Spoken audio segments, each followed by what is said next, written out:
भागवत कह रही है, महाभारत कह रही है। संकल्प लिया था दुर्योधन के सामने। जब दुर्योधन ने भीष्म पितामह से कहा, मेरे 99 भाई मरने की कतार पर खड़े हैं और भीष्म पितामह जी आप इतने बड़े योद्धा होकर आप कुछ नहीं कर सकते,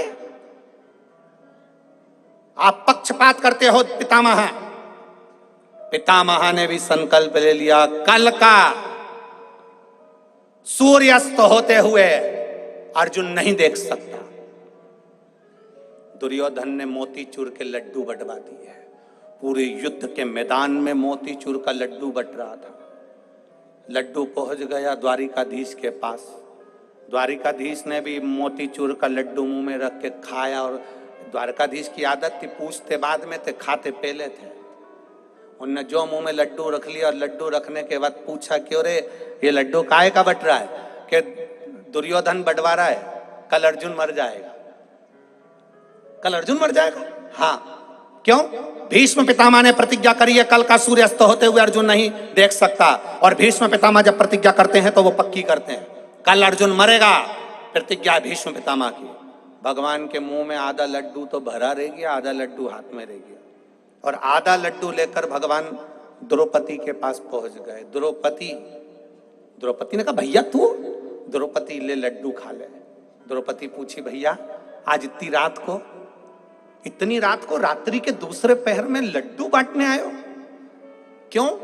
भगवान बोले, पहले खा तो ले फिर सुन लेना। द्रौपदी ने लड्डू मुंह में लिया, पूछा, द्वारिकानाथ आज लड्डू किस बात का बट रहा है?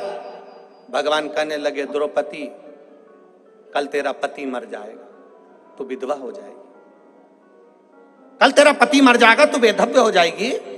द्रौपदी कहने लगी, भैया एक ही लड्डू लेके आया, अब पति मरने के बाद तुम्हें लड्डू भी नहीं खा सकती तो कम से कम 2-4 एक बार में ही खिला देता।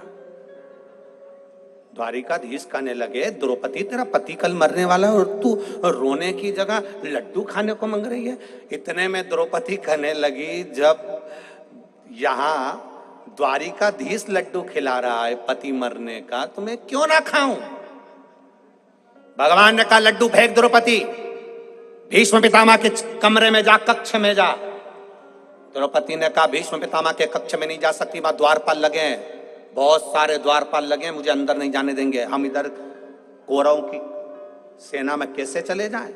भगवान ने कहा, इतना इतना घूंघट डाल, और इतना घूंघट करके भीष्म पितामह के कक्ष में जाना। द्वारपाल पूछेंगे कौन हो? कह देना झूठे बर्तन उठाने आई हूं, नौकरानी सेविका हूं, दासी हूं। इतना घूंघट करना। भीष्म पितामह को भी अपना चेहरा मत बताना, उनके चरण पकड़ लेना। चरण पकड़ना, जब तक वो आशीर्वाद नहीं दे दे तब तक मुंडा मत दिखाना। द्रौपदी कहने लगी, चिंता मत करो। अब द्रौपदी चली, इतना घूंघट कर कर, इतना घूंघट करके द्रौपदी चली। ये इतना घूंघट माताएं 2 बार ही करती है। एक बार शादी करके आती है तब मुंह दिखाई होती है तो सोने की रकम मिलती है, और एक बार माता इतना घूंघट जब करती है, घर में कोई बुजुर्ग मरता है, क्योंकि आंसू तो एक भी नहीं आते, बट डिजाइन में अंदर से चिल्लाती रहती है। 2 बार इतना घूंघट। अब द्रौपदी ने इतना घूंघट करा और भीष्म पितामह के कक्ष में जाने लगी। द्वारपालों ने पूछा, कहां जा रही हो? कौन हो तुम? मैं दासी झूठे बर्तन उठाने आई हूं। जाओ अंदर जाओ। भीष्म पितामह के कमरे में जो द्रौपदी पहुंची तो भीष्म पितामह को नींद नहीं आ रही थी, क्योंकि कल अर्जुन मरने वाला है। खिड़की में से भीष्म पितामह बाहर झांक रहे थे, और द्रौपदी ने जाकर भीष्म पितामह के चरण पकड़ लिए। पितामह को लगा कि रोज दुर्योधन की धर्म पत्नी प्रणाम करने आती थी, आज थोड़ा जल्दी आ गई। रोज ब्रह्म मुहूर्त में आती थी, आज थोड़ा जल्दी आ गई। तो पितामह ने तुरंत देखा कि दुर्योधन की पत्नी पांव पड़ने आई है, ढोक लगाने आई, प्रणाम करने आई। पितामह ने आशीर्वाद दे दिया, अखंड सौभाग्यवती भव। अब देखिए, नीचे से ट्यूब दबा और ऊपर से आशीर्वाद निकला, अखंड सौभाग्यवती भव। और द्रौपदी जो पल्लू ली थी उसने उठाया, जो उठाया तो भीष्म पितामह कहने लगे, द्रौपदी तू, कल तो मैंने अर्जुन को मरने का बोला है कि सूर्य अस्त नहीं देख पाएगा, और मैंने तुझे आशीर्वाद दे दिया अखंड सौभाग्यवती होने का। द्रौपदी कहती है, अब तो कल देखा जाएगा कि ये ट्यूब असर करेगा कि नहीं करेगा। अब कल देखेंगे, नहीं तो लोग तो कहते रहते हैं ये ट्यूब लगाओगे तो 5 दिन में गोरे हो जाओगे। अब 5 दिन लगाने के बाद मालूम पड़ेगा कि सही हुआ कि नहीं। अब कल देखेंगे तुमने जो आशीर्वाद दिया अखंड सौभाग्यवती होने का, वो फला कि नहीं फला। उधर अर्जुन, इधर भीष्म पितामह। अर्जुन के रथ पर मेरा द्वारिका नाथ खूब मुस्कुरा रहे भगवान कृष्ण। अब फंसे, अब सूर्य अस्त नहीं देख पाएगा और इधर से आशीर्वाद दे दिया अखंड सौभाग्यवती होने का। अब द्वारिका नाथ मुस्कुरा रहे और भीष्म पितामह अंदर से क्या करूं क्या करूं। पितामह ने तुरंत अपने कक्ष में से पत्र बुलवाया, पत्र को बाण पर लपेटा और बाण पर लपेटकर जो फेंका द्वारिकाधीश के चरणों में पत्र गया। द्वारिकाधीश ने जो पत्र निकाल कर पढ़ा तो उस पत्र में लिखा था, दीन बंधु दीनानाथ मेरी डोरी तेरे हाथ। पत्र में लिखा था, दीन बंधु दीनानाथ मेरी डोरी तेरे हाथ। वचन तुमने दिलवाया कि अर्जुन कल का सूर्य अस्त नहीं देख पाएगा, और आशीर्वाद भी तुमने दिलवाया, जो संसार में होता है वो तुम करवाते हो। तो अब तुम्हें संभालना है, वचन भी रहना चाहिए और आशीर्वाद भी रहना चाहिए। द्वारकाधीश जो पत्र पढ़े तो मुस्कुरा रहे थे, अब चक्कर आने लगे। जैसे द्वारकाधीश रथ से नीचे उतरे तो अर्जुन ने पूछा, प्रभु हुआ क्या है। भगवान के कुछ नहीं हुआ, जरा शांति रखो। इतने में रुक्मणी सतभामा जामंती कालंदी मित्रवृंदा लक्ष्मणा, भगवान कृष्ण की 16,108 रानियां जो युद्ध को आनंद के साथ विचार कर देख रही थी, वो सबकी सब मानसिक रूप से भगवान द्वारकाधीश के सामने आकर खड़ी हो गई। आकर खड़ी होकर बोली, नाथ क्या बात है, आप चुप होकर क्यों बैठे हो, क्या हो गया।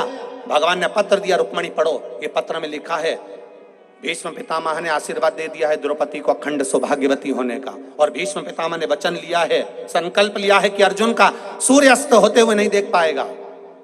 क्या करना चाहिए। रुक्मणी जी ने कहा, अर्जुन से कहो बाण छोड़े, भीष्म पितामह के शरीर को छेदित कर दे, बाणों की सैया पर भीष्म पितामह को पटक दो। भगवान कहते हैं, भीष्म पितामह को बाणों की सैया पर नहीं पटक सकता, बहुत भजन किया है उसने, मेरा दर्शन किया है उसने, मेरा कीर्तन किया है उसने, बाणों की सैया पर कैसे पटक दूंगा। भगवान जैसे ही बोले तो रुक्मणी जी बोली, आप चिंता मत करो, जितनी एकादशी के व्रत भीष्म पितामह ने करे वो दुनिया में किसी ने नहीं करे। गौ माता की गौशाला में भीष्म पितामह जाते थे, 26 एकादशी के नाम पर 26 गौशालाओं का स्मरण भीष्म पितामह करते थे। एक एक गाय का नाम एकादशी के नाम से रख रखा था। जिस दिन एकादशी रहती थी, एक गौशाला में जाकर गौ माता के साथ गाय को भी फलार करते थे और खुद भी फलार करते थे। गौ माता की दिन भर सेवा करते थे। ये भीष्म पितामह ने गौ माता की एकादशी पर बहुत सेवा करी है, इसलिए आप चिंता मत करो। अर्जुन से कहो बाण छोड़ेगा। दुनिया के लोगों को लगेगा कि बाण भीष्म पितामह के शरीर में लगे हैं, पर भीष्म पितामह के शरीर में बाण नहीं लगे होंगे। भीष्म पितामह ने जितनी एकादशी के व्रत अपने जीवन में करे हैं, वो सारी एकादशी भीष्म पितामह को हाथ में झेली पड़ी होगी। जितने दिन तक भीष्म पितामह मृत्यु लोक में रहेंगे, उतने दिन तक एकादशी भीष्म पितामह को अपने हाथों पर झेल कर रखेगी। इसीलिए बार बार कथाओं में कहते हैं, वल्लभ कुल की एकादशी करो, भले बकरी जैसे चरो, पर एकादशी करो। जेब में मूंगफली का दाना सेक के रख लो, दिन भर भूख लगे दिन भर चरो, पर एकादशी करो। 25 बार चिप्स तल के खा जाओ, 4 इतने बड़े बड़े पपीते लियाओ, सुबह से लेकर रात तक खाते रहो, पर एकादशी करो, काम आती है। मृत्यु के समय पर वही एकादशी काम आएगी जो तुमने करी है। बाद में दी हुई एकादशी बड़े बेटे ने 4 दे दी, छोटी बहू ने 5 दे दी, पंडित जी ने कहा एकादशी दे दो बुजुर्गों को, इनने 3 दी, उनने 2 दी, उनने 5 दी, उनने 4 दी, जो मरा उसने एक भी नहीं करी, तो इनकी जरूरत पड़ी। अगर वो करके चले जाता तो ये बहुओं की एकादशी की जरूरत पड़ती क्या? करके जाना था ना एकादशी, करके नहीं गया। कई कई लोग कहते हैं गुरुजी हमसे व्रत नहीं बनता, तो हमने कहा हमने कौन करे कि व्रत करो, तुम तो दिन भर चरो, दिन भर चरो ना। फ्रिज पे रख दो मूंगफली का दाना सेक के, कूलर के ऊपर गुड़ रख दो 2 बट्टी, खिचड़ी बना के रख दो कमरे के अंदर, जहां से निकलो वहीं निपटाओ। के कौन कि तुम भूखे रहो, तुम तो खुद चरो पर एकादशी करो।